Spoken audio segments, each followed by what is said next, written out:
Hello friends, आज हम और इलस्ट्रेशन करेंगे। देखो ये इक्वेशन दिख रहा है आपको। इसमें हमने क्या किया है, इस सिस्टम को रेस से रिलीज़ कर दिया। इन दोनों के ज़मीन से कोई फ्रिक्शन नहीं है, बी और ग्राउंड के बीच में, लेकिन ए और बी के बीच में फ्रिक्शन है और उसका कोफिशिएंट म्यू है। अब इन तीनों ब्लॉक्स को हमने रेस से रिलीज़ कर दिया है, तो अब हमें बताना है इन तीनों का एक्सप्रेशन क्या होगा। तो इसमें दो केस बन सकते हैं, या तो ये तीनों रेस्ट पे रहे, फ्रिक्शन इतना सफिशिएंट हो जाए कि ये इनको रेस्ट पे रख सकते हैं, या फिर ऐसा होगा कि मान लो मूव कर रहे हैं। अब मैंने मान लिया सी नीचे ए से जा रहा है, यानी कि अब बी इधर ए से जाएगा और ए इधर ए से जाएगा। पता चल रहा है क्यों? क्योंकि स्ट्रिंग की लेंथ कांस्टेंट है और इसमें तो साफ फील आ रहा है कि इधर अगर ये सी नीचे से जाएगा तो ये ब्लॉक ए से इधर जाएगा और ए वाला इधर ए से जाएगा। ये तो फील आ रहा है हमें, यानी कि ये दो केस हो सकते हैं। अब ऐसे सिचुएशंस में हम क्या करेंगे, मैंने बोला था। अब अगर आपने वो वीडियो ना देखा हो कंस्टेंट विद फ्रिक्शन, तो वो ज़रूर देखना। उसमें मैंने बोला है कि जब कोई ऐसी सिचुएशन हो तो हमें मान लेने का है कि ये तीनों ब्लॉक्स मूव कर रहे हैं तीनों ब्लॉक्स। अगर ये इधर ए से, अब हमने मान लिया इधर सारे ब्लॉक्स मूव कर रहे हैं कि बी इधर ए से जाएगा, ये इधर ए से जाएगा। देखो बीच में स्लाइडिंग है, जब स्लाइडिंग है तब इसमें जो काइनेटिक फ्रिक्शन लगने वाला है।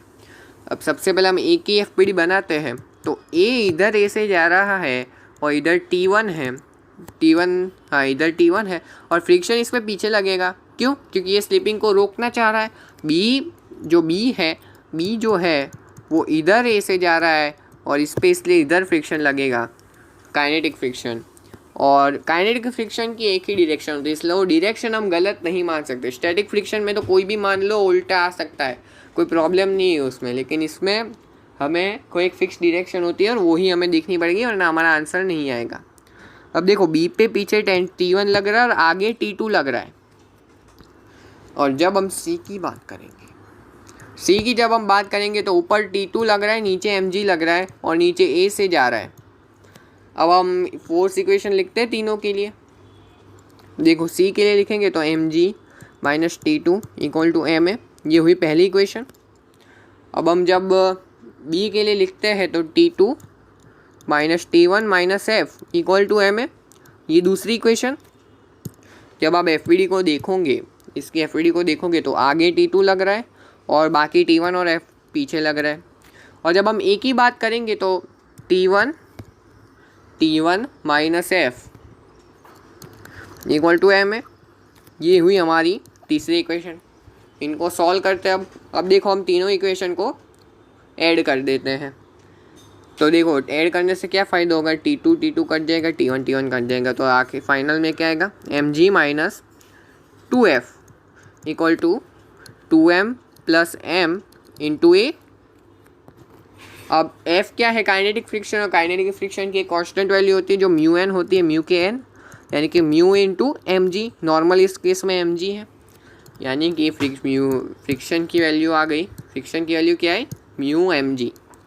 तो capital mg minus mu into 2 mu into small mg equal to 2m plus m into a. इधर से ए की वैल्यू क्या आई, ए की वैल्यू आ गई g into m minus 2 mu m upon 2m plus m। ए की वैल्यू ए आ गई। अब देखो अगर इसमें हम दो केस बनाते हैं।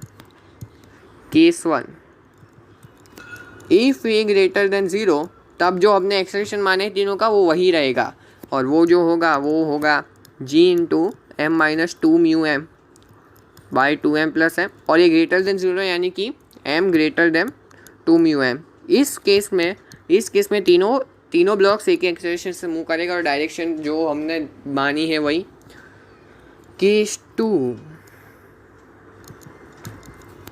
इफ ए लेस देन 0, जब ए लेस देन 0 हो जाएगा, यानी कि फ्रिक्शन जो है 2 म्यू एम वाला जो पार्ट है, 2 म्यू एम जो पार्ट है वो डोमिनेट कर जाएगा कैपिटल एम पे, यानी कि 2 म्यू एम फ्रिक्शन का जो पार्ट है। मैं ये कहना चाहता हूँ कि जो काइनेटिक फ्रिक्शन जो है वो टेंशन को डोमिनेट कर जा रहा है, यानी कि इसका मतलब ये हो कि अब फ्रिक्शन काफ़ी है टेंशन को रोकने में और इसको स्टॉप रख रहे हैं, यानी कि इसका जीरो एक्सेलरेशन रखने में फ्रिक्शन काफ़ी है, यानी कि अब जब फ्रिक्शन काफ़ी है और ये रुका हुआ है, यानी कि अब स्टैटिक फ्रिक्शन लगेगा और स्टैटिक फ्रिक्शन टेंशन को आराम से बैलेंस कर दे रहा है, यानी कि ए ज़ीरो आ गया, ए ज़ीरो आ गया।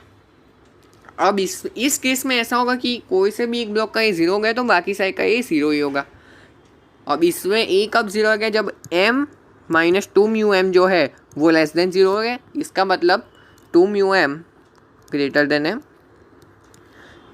इस केस में all blocks are at rest, ठीक है।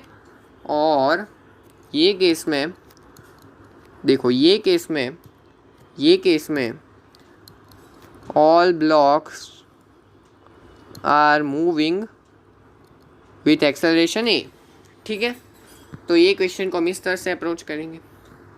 तो इधर से हमारे इलस्ट्रेशन ख़त्म होते हैं। Thanks for watching.